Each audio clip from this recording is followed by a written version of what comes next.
Geyser pyramid বা the great sphinx বা Romanian কলোজিয়ামের সেই বিখ্যাত গ্ল্যাডিয়েটরদের মঞ্চ বা ক্রাইস্ট দ্য রেডিমার বা তাজমহলের স্মৃতিসৌধকে কাছ থেকে দেখতে চান, চলে আসুন ইকো পার্কের 4 নম্বর গেটে।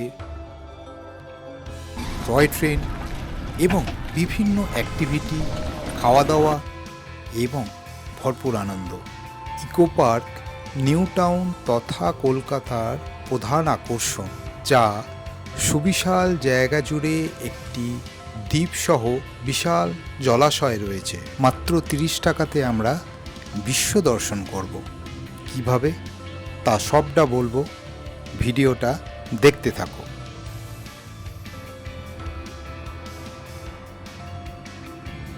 রাজেন্দ্র ট্রাভেলগে আপনাদের স্বাগত। শিয়ালদা বা হাওড়া থেকে নিউ টাউনগামী বাস অথবা উবের অথবা প্রাইভেট কারে করে ইকো পার্কের 4 নম্বর গেটে আসতে হবে। টিকিট কাউন্টার থেকে টিকিট নিয়ে আমরা মেন গেটের দিকে অগ্রসর হতে থাকলাম।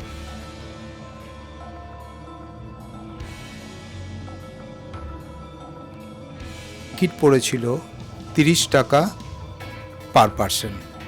ইকো পার্কে ঢুকে পড়েছি। ইকো পার্কের সময়সূচি গ্রীষ্মকালীন সময় 1 মার্চ থেকে 31 অক্টোবর, মঙ্গল থেকে শনিবার দুপুর 2:30 থেকে রাত্রি 8:30, রবিবার অথবা ছুটির দিনে 12টা থেকে 8:30 পর্যন্ত। আর শীতকালীন সময় 1 নভেম্বর থেকে 28 ফেব্রুয়ারি, মঙ্গল থেকে শনি 12টা থেকে 7:30 পর্যন্ত, আর রবিবার অথবা ছুটির দিনে 11টা থেকে রাত্রি 7:30 পর্যন্ত। সোমবার সম্পূর্ণ বন্ধ থাকে। টিকিট 30 টাকা প্রতিজন। Good afternoon. কলকাতার সবচেয়ে বড় পার্ক ইকো পার্ক। আজকে ইকো পার্কে চলে এসেছি। 2013 সালে ইকো পার্ক ইনঅগ্রেশন হওয়ার পর এটা জনসাধারণের উদ্দেশ্যে খুলে দেওয়া হয়েছে। এই পার্কে প্রচুর অ্যাক্টিভিটিস এবং স্থাপত্য রয়েছে। তো তার মধ্যেই সবচেয়ে বেস্ট যেটা 7 ওয়ান্ডার্স, সেটাতে আমরা যাব। এটা হচ্ছে নেভিগেশন ম্যাপ।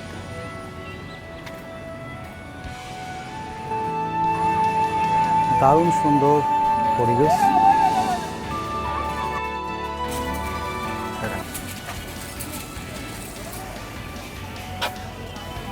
সাড়ে 7টার মধ্যে আপনার এন্ট্রি করতে হবে লাস্ট টাইম। আচ্ছা আচ্ছা, আর 8:30 পর্যন্ত আপনি থাকতে পারবেন। ওকে, থ্যাংক ইউ। টিকিট কাটা হয়ে গেল, 30 টাকা করে পার হেড। এখন এই মুহূর্তে আমরা চলে এসেছি 7 ওয়ান্ডার্সের সামনে। এখানে এন্ট্রি করব।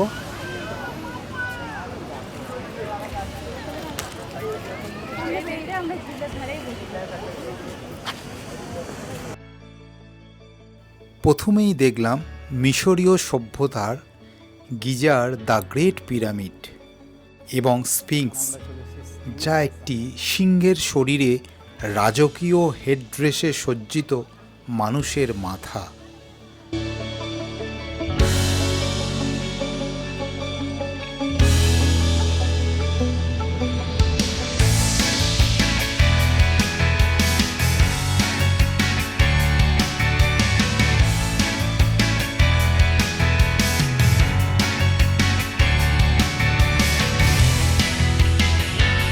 তিনটি ছোট এবং একটি বড় পিরামিড, যার ভেতরে প্রবেশ করা যায়।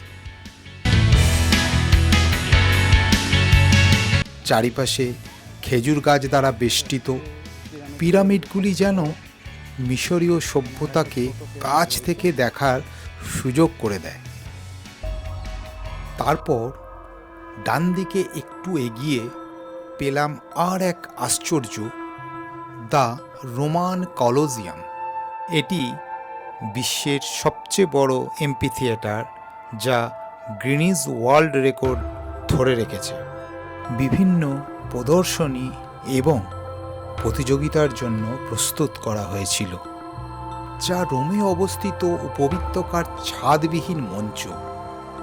যেখানে দর্শক ধারণ ক্ষমতা ছিল প্রায় 50,000। এর মূল আকর্ষণ ছিল গ্ল্যাডিয়েটরদের যুদ্ধ এবং হিংস্র পশুর লড়াই। মল্লবীরগণ একে অপরকে নিঃশেষ করে নিজেকে টিকিয়ে রাখার এই এক অদ্ভুত লড়াইয়ের ক্রিয়া প্রতিযোগিতা চলত।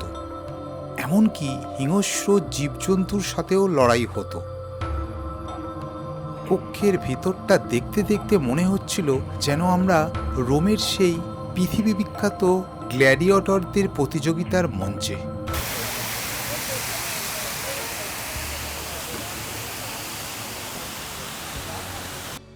এর ডান দিকে আমরা পেয়ে গেলাম the great wall of China বা চীনের প্রাচীর।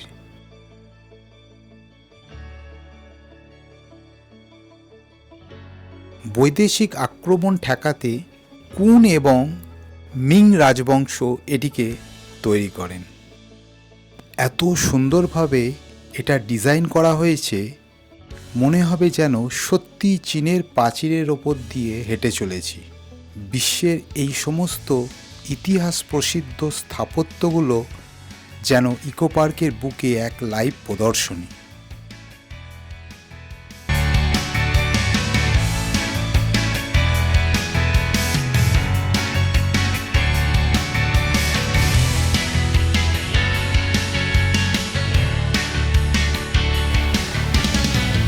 পরের আশ্চর্য ছিল আমাদের তাজমহল। এই অপূর্ব সৌধ নির্মাণ করেন মুঘল সম্রাট শাহজাহান তার স্ত্রী মমতাজের স্মৃতির উদ্দেশ্যে। ইকো পার্কের তাজমহলটি এত নিখুঁতভাবে তৈরি করা হয়েছে যেন এটি মূল তাজমহলের ছোট সংস্করণ। এর চারিপাশটা দেখতে দেখতে ভালো করে ঘুরে নিয়েছিলাম। প্রতি বছর প্রায় 20 লক্ষের বেশি মানুষ এটিকে পরিদর্শন করে।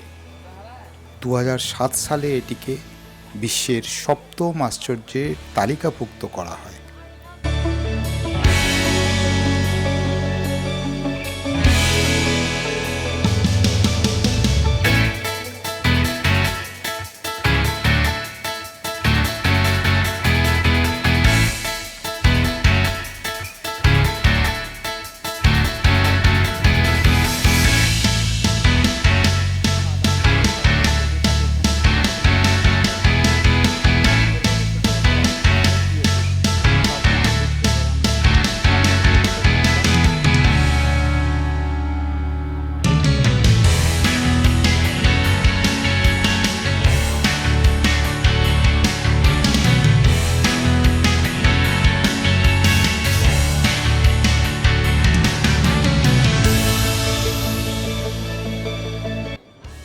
তাজমহল কমপ্লিট করে সামনের দিকে একটু এগোলেই দেখতে পাই ক্রাইস্ট দ্য রিডিমারের বিশাল মূর্তি। এটি ব্রাজিলের দক্ষিণ পূর্ব শহর রিও ডি জেনেরিওতে 130 ফুট যিশুর একটি বিশাল মূর্তি, যেটি পাহাড়ের চূড়ায় যিশু 2 হাত প্রসারিত করে আছেন। এটি রয়েছে 2340 ফুট উচ্চতায় মাউন্ট কার্কোভাদো পর্বত চূড়ার কোলে। আপাতত রেডিমার কলকাতাতে ইকো পার্ক নিউ টাউনের কোলে, আর আমরা এসছি দেখতে দলে দলে।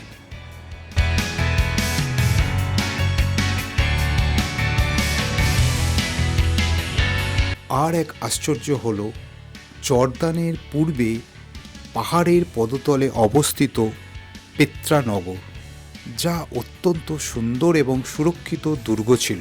প্রাকৃতিক দুর্যোগের কারণে পেত্রার কিছু অংশ ধ্বংস হয়ে যায় এবং 500 বছর এটি পৃথিবীর ইতিহাসের আলোচনার বাইরে চলে যায়। পরবর্তীকালে এক লুইস পর্যটক এটিকে পুনরায় সারা বিশ্বের কাছে উপস্থাপন করেন। 2007 সালে পেত্রাকে 7ম আশ্চর্যের মধ্যে নথিভুক্ত করা হয়। ইকো পার্কে ভ্রমণ শেষ। আজ এখানেই শেষ করলাম। পরের পর্বে আমরা ইকো পার্কের বাকি অংশগুলি ঘুরে দেখব এবং লেক ও দ্বীপের বর্ণনা নিয়ে আসব। বিশ্ব দর্শনের অনুভূতি ভালো লাগলে আমাদের চ্যানেলটিকে লাইক এবং সাবস্ক্রাইব করে রাখুন এবং সর্বদা সঙ্গে থাকুন। ধন্যবাদ।